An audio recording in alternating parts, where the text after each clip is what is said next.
Within the diner dead hours subgenre of internet horror, the late-night service industry becomes a conduit for things that shouldn't be there. It's a quiet window where the ordinary routine of a job starts to fray at the edges. This specific story is grounded in isolation. It's set at a dhaba in Ghaziabad, where a night cook works the grill alone, surrounded only by empty roads and police barricades.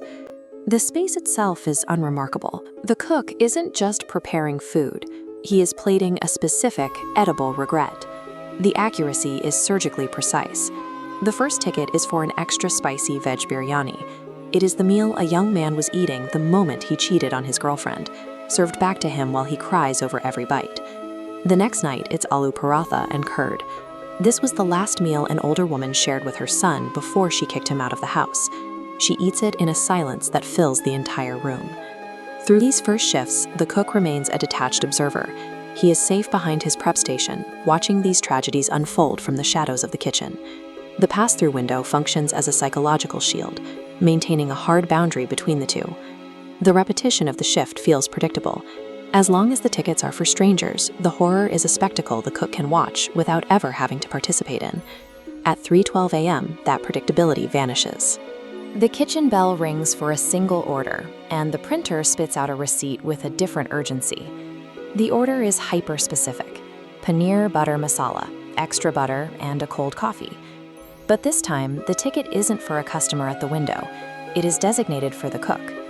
This was the meal he was eating on the night he stayed silent while his best friend drove home drunk. The friend died in the crash.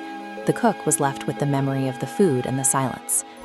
The trauma is anchored in the physical world by the sizzle of the tawa.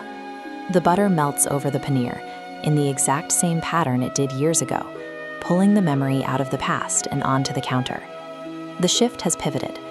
The kitchen has stopped providing the cook with a vantage point to watch others, and has forced him to face the reality he's been avoiding. A waitress appears and announces that Table 9 is ready. He is the only employee here, and Table 9 doesn't exist on any floor plan.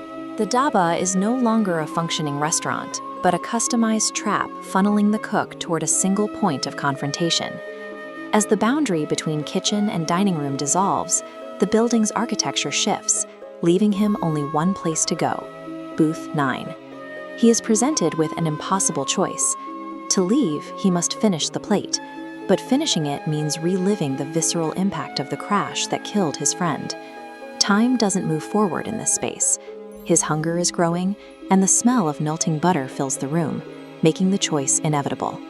The final terror isn't a ghost or a monster. It is the realization that his guilt has caught him, and he has no choice but to sit down and consume it.